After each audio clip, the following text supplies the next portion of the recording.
Hello dear students, स्वागत है आपका प्रेप आइडिया में। आज के 5 खबर में जो पहली खबर हम जो डिस्कस करने जा रहे हैं वो बड़ा ही दुर्भाग्यपूर्ण खबर है कि हमारे देश के महानतम खिलाड़ियों में से एक श्री मिल्खा सिंह जी का कल देहावसान हो गया।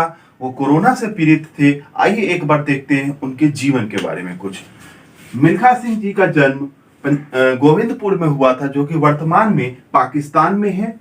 ठीक है, उनके नाम जो सबसे बड़ा रिकॉर्ड है जो एग्जाम में आ सकता है वो ये है कि वो इकलौते धावक हैं जिन्होंने कॉमनवेल्थ गेम्स और एशियन गेम्स दोनों में 400 मीटर के रेस में वो गोल्ड लाए थे। ठीक है, उनको उड़ता सिख, फ्लाइंग सिख के नाम से भी जाना जाता है। उनको ये उपाधि दी गई थी। भारतीय सेना ने उनको कैप्टन की उपाधि दी। भारत सरकार ने उनको पद्मश्री की भी उपाधि दे रखी है। एक बार उनके करियर पे नजर डाल लेते हैं। 1958 कॉमनवेल्थ गेम्स में वो गोल्ड जीते थे 400 मीटर रेस में। ठीक है, एशियन गेम्स में उन्होंने 4 गोल्ड जीते हैं। ठीक है, और नेशनल गेम्स में 1958 नेशनल गेम्स में उन्होंने 2 गोल्ड जीते थे और 1964 के नेशनल गेम्स में उन्हें एक सिल्वर मेडल मिला था। आइए बढ़ते हैं अब दूसरे खबर की तरफ। हमारा जो दूसरा खबर है वो one nation one ration card scheme से जुड़ा हुआ है, यानी कि एक राष्ट्र एक राशन कार्ड स्कीम से। बिहार के एक राजनीतिक व्यक्ति ने, एक राजनेता ने एक बयान दिया कि Bihar one nation one ration card scheme को लागू करने वाला पहला राज्य है। उसके बाद बहुत सारी जगहों पे यह सवाल उठाया जाने लगा कि क्या सचमुच में ऐसा है। आइए हम जानने की कोशिश करते हैं इसका सच क्या है, क्योंकि आपके एग्जाम में तो आपको सच ही लिखना है। ठीक है, तो आइए पहले जान लेते हैं इसका हिंदी में कहते हैं एक राष्ट्र एक राशन कार्ड। इसको जो जिस मंत्रालय ने लॉन्च किया उसका नाम है उपभोक्ता मामले, खाद्य और सार्वजनिक वितरण। ठीक है, ये 2020 में लॉन्च हुआ था और उस समय इसके जो मंत्री थे वो बिहार से आने वाले रामविलास पासवान जी थे, जो अब इस दुनिया में नहीं रहे। ठीक है, इसकी जो नोडल एजेंसी है वो भारतीय खाद्य निगम है। इसका जो लाने का मेन मकसद जो था, उसका जो सबसे ज्यादा लाभ है वो प्रवासी मजदूरों को हो रहा है। क्यों? क्योंकि क्या होता है कि जहां आपका राशन कार्ड होता है आपको वहीं से राशन मिल सकता है। उसी चीज को बदल के भारत सरकार ने एक ऐसी ये मुहिम चलाई है ताकि आप अपना राशन कार्ड पे भारत के किसी भी पीडीएस शॉप से जाकर के राशन ले सकते हैं। और पूरे भारतवर्ष में हमें पता होना चाहिए 5.25 लाख पीडीएस वर्कशॉप है, पीडीएस शॉप है। ठीक है, वहां से कहीं से भी आप जाकर के ले सकते हैं। ठीक है, इससे क्या फायदा होगा? एक तो ये होगा कि जो प्रवासी मजदूर है जो अपना घर छोड़ के किसी दूसरी जगह पे काम करने चले गए हैं, उनको दूसरे राज्य में भी राशन मिल सकेगा, जो सस्ता राशन होता है।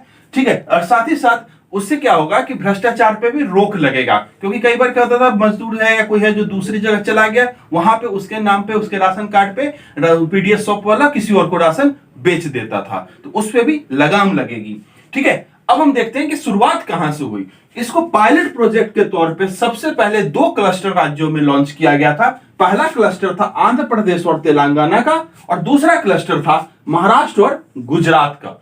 इसमें सक्सेसफुल होने के बाद कई राज्यों में एक साथ लॉन्च किया गया था ये स्कीम। उनमें से एक बिहार भी था।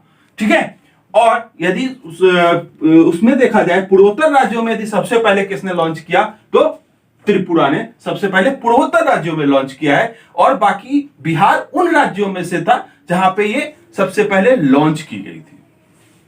आइए बढ़ते हैं तीसरी खबर की।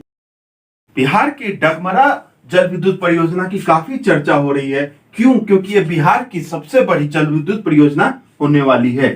ठीक है, इसका निर्माण कार्य अभी चल रहा है। किस नदी के ऊपर? कोसी नदी के ऊपर। किस जिले पे? सुपौल पे।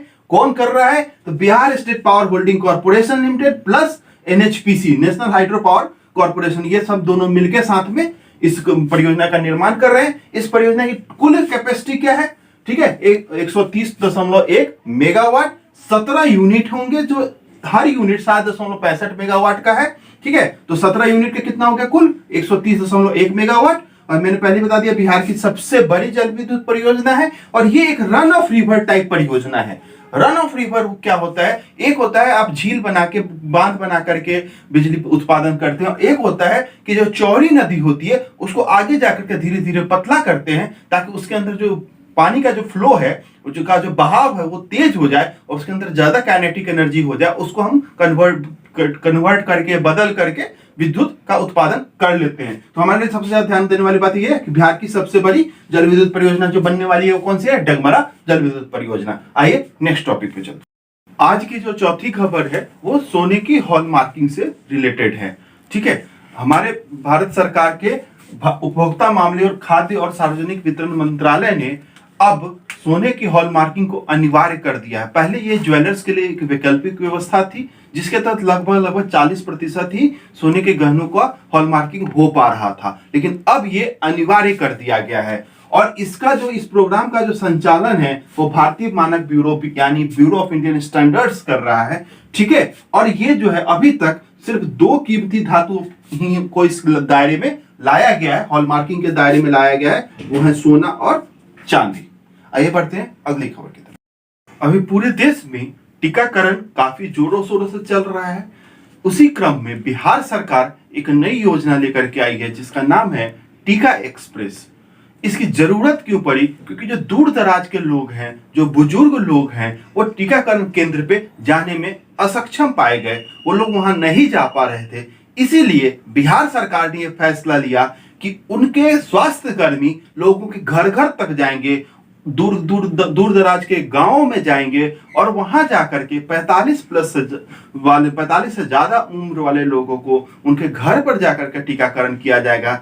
इसके लिए बिहार सरकार ने शहरी क्षेत्रों में 121 ऐसे वैन चलाए जिसको कि टीका एक्सप्रेस या वैक्सीन एक्सप्रेस कहा गया।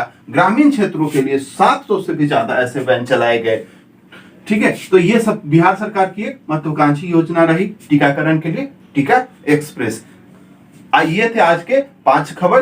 कल फिर मिलेंगे शाम के 7 बजे कुछ नए 5 खबरों के साथ, जो आपके 67वें बीपीएससी, आने वाले सीडीपीओ एग्जाम, बीएसएससी एग्जाम या यूपीपीएससी एग्जाम या अन्य एग्जामों के लिए काफी उपयोगी होंगे।